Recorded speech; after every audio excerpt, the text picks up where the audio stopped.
မင်းကလေးတယောက်ကသူ့ရီးစားရဲ့အချစ်ကိုစမ်းသပ်ချင်တယ်လူမိုက်အချစ်ကိုပစံပေးပြီးသူ့ကိုယ်သူယထာတန်းလာပေါ်မှာအချိခိုင်းထားလိုက်တယ်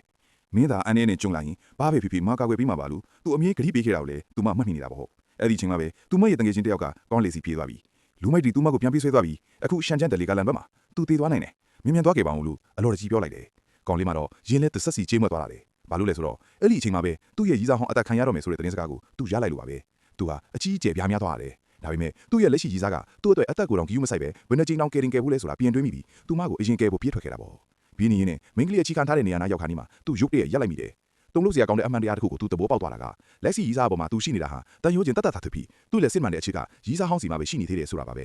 သူကငါပလန်မမထင်မယ်ငါရီးစားဟောင်းကိုအသေးမခံနိုင်ဘူးလို့ပြောလိုက်တဲ့အခါသူ့တကယ်ချင်းကဒေါသတကြီးနဲ့မင်းနာမှာအမျက်ရှိနေပေးတဲ့မင်းကလေးကိုကြတော့မင်းမကဲဘူးပေါ့လေမင်းဟာတကယ်ကိုအသားကြီးတဲ့ကောင်ပဲဒီနေ့ကစပြီးငါတို့တကယ်ချင်းဖြစ်ကလမ်းခွဲကြဆိုလို့အော်တီပြီးမင်းကလေးစီပြေးပါစေတယ်ကောင်လေးကတော့ကွင့်မြတ်မဲ့နေရာစီကိုပဲအားကုန်ပြေးသွားခဲ့တာပေါ့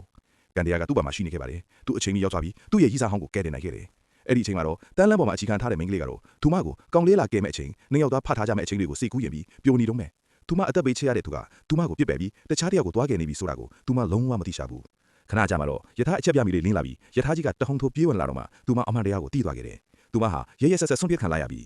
သူ့ကိုစောင့်မျှော်နေရင်းနဲ့နောက်ဆုံးမြဲတွေဆက်တွေတောင်ချောက်ခဲ့သွားခဲ့ပြီးဒါပေမဲ့သူရောက်မလာခဲ့ဘူးအဲ့ဒီဒေါသအဟုန်ကြောင့်သူမရဲ့အတွင်းစီထဲကတစုံတစ်ခုနိုးထွက်လာပြီးထူးခြားတဲ့စွမ်းအားတွေနဲ့သူမကိုသူမလွတ်အောင်ယုံထွက်လာခဲ့တယ်ပုံစံတစ်မျိုးနဲ့နိုးထွက်လာတဲ့သူမကတက်စားပေါက်တဲ့ရီးစားကိုလက်စားချေဖို့ပြင်ဆင်ပါတော့တယ်ကဲတကယ်ချင်းတို့ရေတင်သားအဲ့ဒီကောင်လေး